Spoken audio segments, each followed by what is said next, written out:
আসসালামু আলাইকুম সকলকে। আশা করি সকলে ভালো আছেন। আজকে তৈরি করব মজাদার ঘাইরা মাছের ঝোল।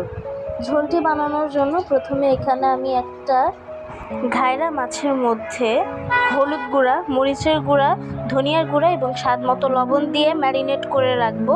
এবং এখানে আমি নিয়ে নিয়েছি পেঁয়াজ কুচি, কাঁচামরিচ। এবার একটা পাতিলে আমি সাদা তেল নিয়ে পেঁয়াজ এবং কাঁচামরিচকে ভালোভাবে লাল করে ভেজে নিব। ভেজে নেওয়া হয়ে গেলে এখানে আমি দিয়ে দিব স্বাদ মতো লবণ।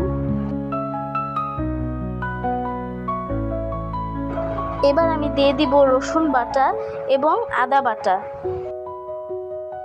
এবার আমি হলুদের গুঁড়া, মরিচের গুঁড়া এবং ধনিয়ার গুঁড়া দিয়ে ভালোভাবে কষিয়ে নিয়েছি। এবার আমি সামান্য একটু পানি দিয়ে দিব।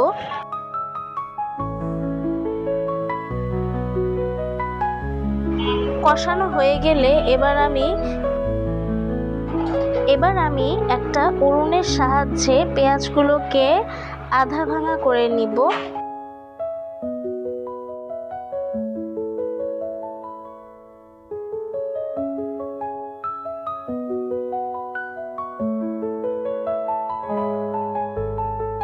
এই পর্যায়ে আমি আরেকটু পানি অ্যাড করে দিয়েছিলাম।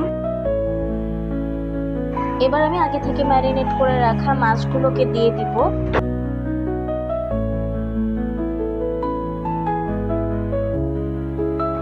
মাছটাকে ভালোভাবে পেঁয়াজ মরিচের সাথে কষিয়ে নিতে হবে।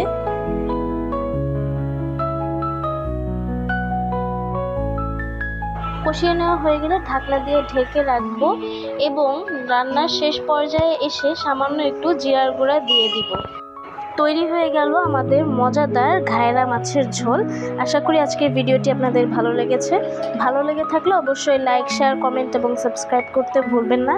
আজ এই পর্যন্তই, দেখা হবে নেক্সট কোনো ভিডিওতে। ততক্ষণ পর্যন্ত ভালো থাকুন, সুস্থ থাকুন। আল্লাহ হাফেজ।